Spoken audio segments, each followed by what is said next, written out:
بسم اللہ الرحمن الرحیم۔ السلام علیکم۔ انسانی زندگی نشیب و فراز کا نام ہے۔ انسانی معاشرے میں سماجی اور معاشی سطح پر ناانصافیاں عروج پر ہیں۔ معاشی اونچ نیچ نے معاشرے کے توازن میں بری طرح بگاڑ پیدا کر دیا ہے۔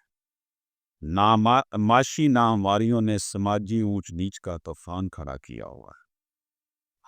ہر گزرتے دن کے ساتھ ساتھ سماجی اور معاشی رویوں کی بدولت معاشرہ ٹوٹ پھوٹ کا شکار ہے۔ حکمران اشرافیہ نے اقتدار کی غلام گردشوں کو ہی صرف اپنا مسکن بنا رکھا ہے، اور عوام ہیں کہ اس طرح زندگی گزارنے پر مجبور ہیں کہ جیسے ان سے بیکار لی جا رہی ہو، اور وہ پاکستانی قومیت کے حامل نہ ہوں بلکہ کسی دشمن ملک سے آئے ہوئے جنگی قیدی ہو۔ پاکستان کا عدالتی نظام اسی طرح کے نتائج دے رہا ہے جس طرح کے کردار اور فہم و فراست کے حامل ہمارے حکمران ہیں یا اسمبلیوں میں بیٹھے ہوئے ہمارے منتخب نمائندے ہیں۔ یہ منتخب نمائندے وہ ہیں جو الیکٹیبلز ہیں، جن سے ہر عمر، ہر سیاسی پارٹی اور ملٹری اور سول اسٹیبلشمنٹ پیار کرتی ہے۔ اس حکمران اشرافیہ نے اپنی اپنی باریاں لگائی ہوئی ہیں اور عوام کو تختہ مشق بنا رکھا۔ دین اسلام کے طلوع سے پہلے کے معاشرے کی طرح معاشی، سماجی، عمرانی انصاف کا دور دور تک کوئی نام و نشان نہیں۔ جس نام نہاد مہذب دنیا میں آج کل ہم رہ رہے ہیں، اس دنیا کو سوشل میڈیا نے گلوبل ولیج بنا رکھا ہے، اور ہمارے ملک کی عدالتوں کی کارکردگی دنیا کے 130 ممالک میں سے 126 نمبر پر رہی، یعنی کہ ہم 130 میں سے 126ویں نمبر پر ہے۔ یہ قرآن کی حامل قوم اور ایک نظریاتی مملکت مدینہ ثانی ریاست کا یہ حال ہے۔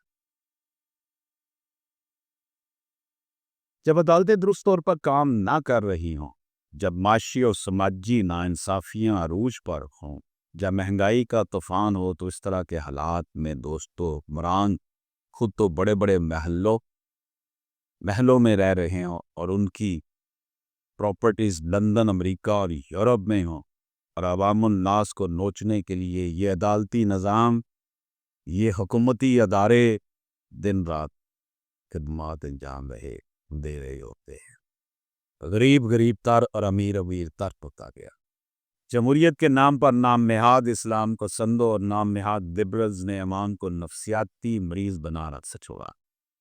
عوام کو بھیڑ بکری سمجھنے والی حکمران اشرافیہ نے پاکستان کو ایک ایسا ملک بنا چھوڑا ہے جہاں عدالتیں، حکومتی ادارے کرپشن کی آماجگاہ بنے ہوئے۔ وڈیرا شاہی سرمایہ داری نے عوام کو سانس تک لینے سے محروم کرنے کا تہیہ کیا ہوا ہے۔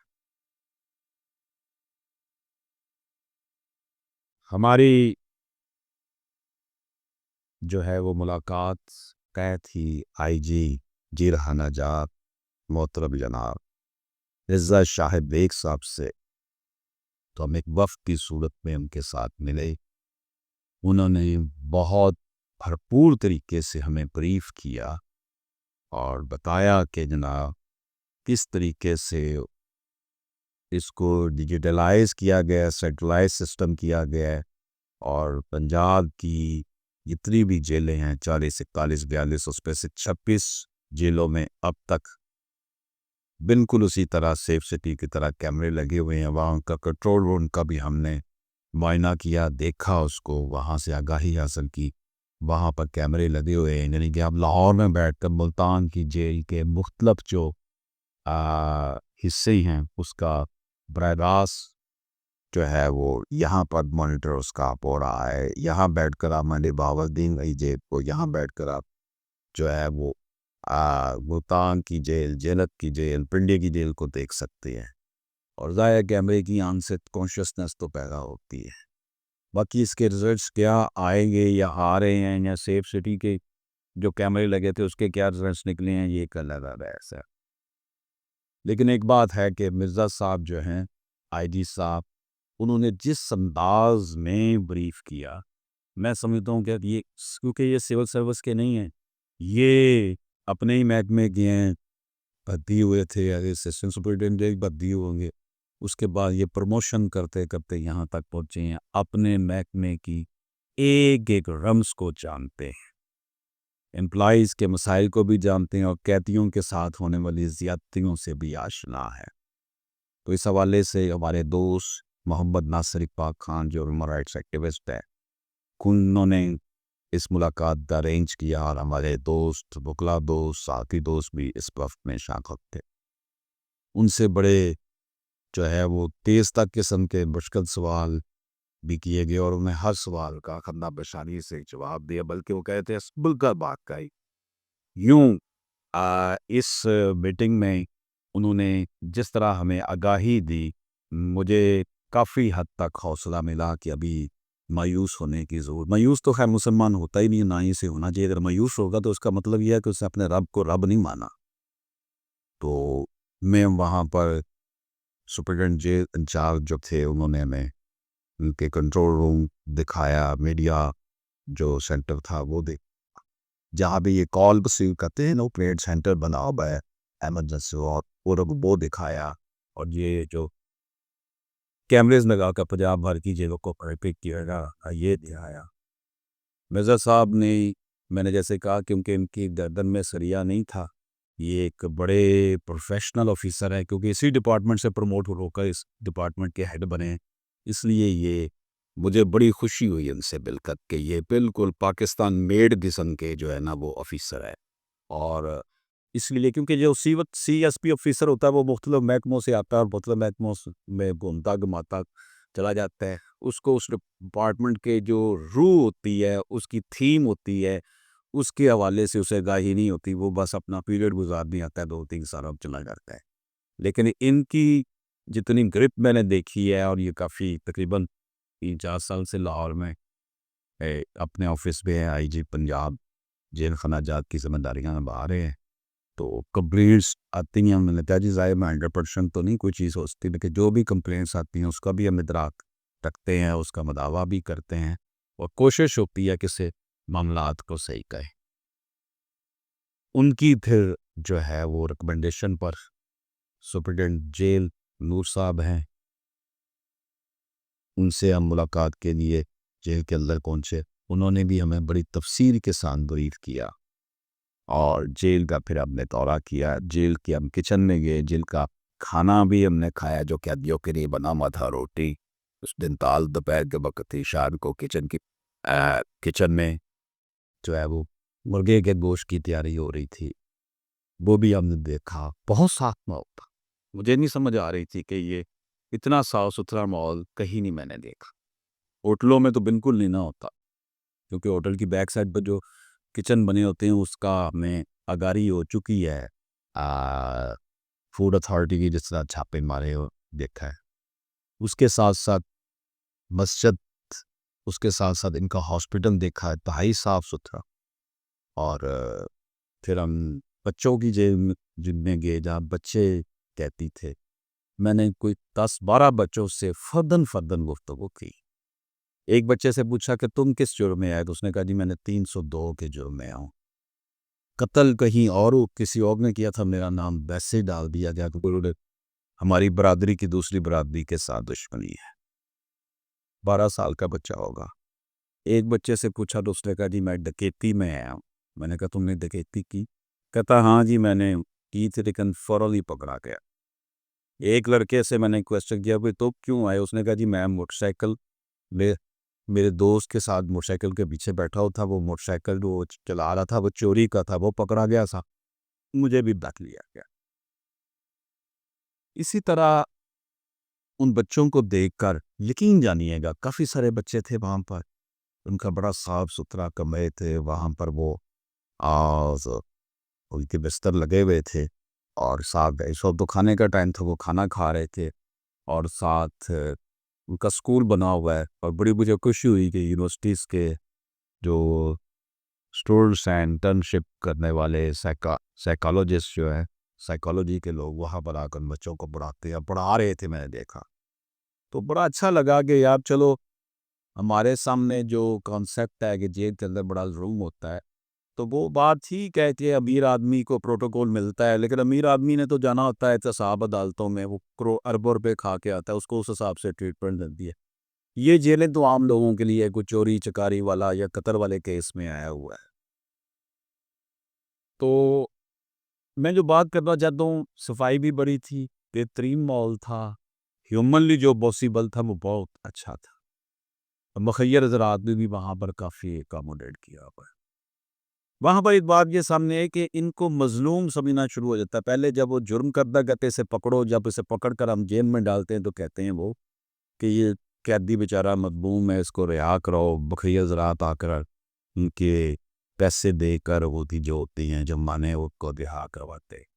ساری باتیں ٹھیک تھی جو کل ڈسکشن میں ہوئیں لیکن میں یہاں پر آپ کو بات بتانا چاہتا ہوں کہ میں نے جتنے بھی قیدیوں کو دیکھا ملا کیونکہ یہ احتساب نئے بنوں کی تو جیل کے لوگ یہاں پر نہیں تھے جن سے ہم ملاقات ہماری ایکسیس تھی.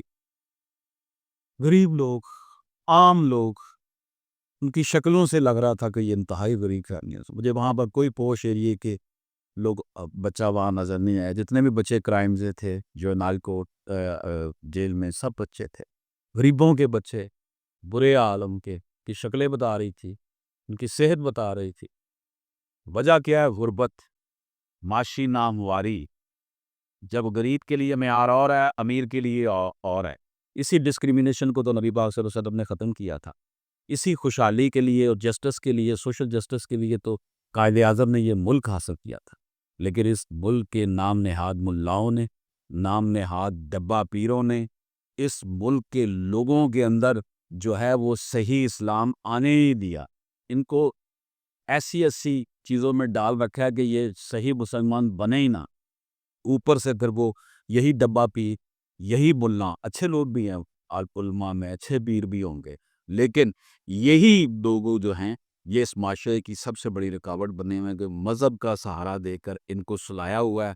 ورنہ جو ظلم اس وقت پاکستان کی عوام کے ساتھ اس حکمران اشرافیہ نے سماجی معاشی طور پر عمرانی طور پر کیا ہوا ہے اس ظلم کا بدلہ لینے کے لیے عوام جو ہے درٹ کھڑی ہو تو یہ حکمران اشرافیہ جو ہے اس کو بھاگنے کا موقع نہ ملے. لیکن ہم دیکھتے ہیں کہ جابس ملتی ہیں سفارش پر.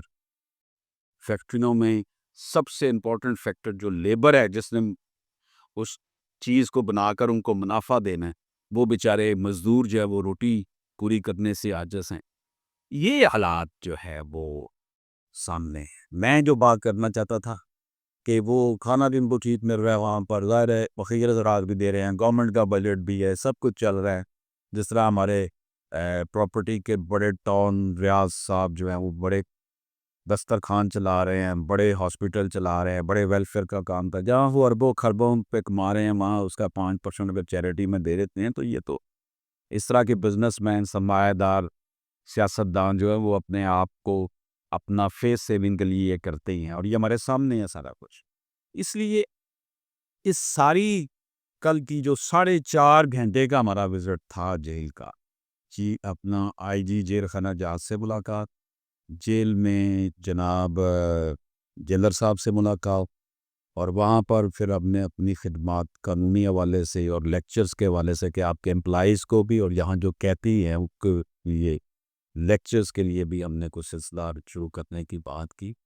مطلب یہ ہے کہ یہ جیلوں تک پہنچے کیوں ہے اس کا ذمہ دار یہ حکمران طبقہ ہے جو معاشی ناموریاں جو ہے ان کے لیے پیدا کی گئی ہیں جس کی وجہ سے مسائل بڑھتے چلے جا رہے ہیں کم نہیں ہو رہے. سماج دشمن عناصر بھی پھر ایسے لوگوں سے فائدہ اٹھاتے ہیں جن کے پاس نوکری نہیں ہے پیسے نہیں ہیں. اس طرح وہ دیکھتے ہیں کہ لوگوں کے پاس بڑی بڑی گاڑیاں بڑے بڑے جناب گھر بنائے ہوئے ہیں ڈی ایچ اے بنے ہوئے ہیں بیریا ٹاؤن بنے ہیں بڑی سوسائٹیوں میں لوگ رہ رہے. دوسری طرف ایک کمرے کے گھر میں جناب نا 15 جو ہے افراد زندگی گزارنے پہ مجبور ہیں اور ان کے پاس پھر ایک ٹائم کا کھانا ہوتا ہے ایک ٹائم کا نہیں ہوتا. تو پھر وہ کیا ہوگا ان کی انسٹیگیشن اسی طرف ہوگی نا کہ وہ چوری کرے کسی کو راستے میں لوٹ لیں کسی کا موبائل چھین لیں چڑھ کا علاج کریں روزگار دیں اس کے لیے اسلامی فلاحی ریاست کا لفظ جو ہمارے حکمران بولتے ہیں وہ کتابوں کی حد تک نہ ہو، اس کی امپلیمنٹیشن ہو۔ اس کے لیے میں یہ سمجھتا ہوں کہ ہمیں ہر شخص کو اپنے اندر ایک جذبہ پیدا کرنا ہوگا اور اپنے طور پر کام کرنا ہوگا۔ ان حکمرانوں سے، ان ملاؤں سے، ان ڈبہ پیروں سے، ان نام نہاد سیاستدانوں سے، اور یہ جو حکمران اشرافیہ کے جتنے بھی ایلیمنٹس ہیں، ان سب سے کوئی امید نہیں ہے۔ پاکستان کی عدالتی نظام کا بیڑا غرق ہوا ہے، سال ہا سال کے اس سکتے ہیں۔ برحال اوورآل وہاں جو ضروریات، ذمہ داریاں، جو چیزیں تھیں وہ ساری پوری ہو رہی تھی جیل کے اندر۔ ہمیں بہت بہتر لگا۔ باقی ریگولرٹیز ہوں گی، اب وہ میرا تو صرف ہمارا تو ایک اپنا پرسیپشن تھا، ہم دیکھنے گئے تھے۔ لیکن یہ کہ وہاں جیل تک جو لوگ پہنچے ہیں وہ کیوں پہنچے؟ کرمنالوجی کی ریسرچ کے حوالے سے بھی میرا ایک آرٹیکل ہے کہ کرائم ہوتا کیوں ہے، کرائم کے پیچھے وجوہات کیا ہیں، ان کا معاشی گیپ جو ہے نا، ہیو اینڈ ہیو ناٹس کا، وہ ہے معاشی گیپ، بعد میں پھر سماجی گیپ میں تبدیل ہو جاتا ہے۔ بہرحال اللہ پاک کرے کہ اس ملک میں جو ہے وہ حالات بہتر ہوں، لوگوں کا معاشی معاملات ٹھیک ہوں، ان کا سماجی اور ایمانی رویوں میں پھر تبدیلی آئے گی انشاءاللہ۔ مایوس تو نہیں ہم، لیکن ہمیں اس حکمران اشرافیہ کے خلاف علم بلند کرنا ہوگا۔ واعظوں کے روپ میں چھپے مداریوں سنو، باغباں کے بھیس میں چھپے شکاریوں سنو، تمہارے کار پرفسوں کی آخری یہ شام ہے۔ خدا کی سرزمین پر خدا کا راج ہو، نہ کوئی حکمراں ہو نہ صاحب خراج ہو، تبھی جو تیرے دل سے جمال مصطفیٰ گیا، خدا گوا ہاتھ سے تیرا خدا کیا۔ محبتوں کی بس میں محبتوں کی بات کا، تو شہد شہد حلاوتوں کی بات کا۔ اللہ پاک ہم سب کا حامی ناصر ہو۔ اللہ حافظ۔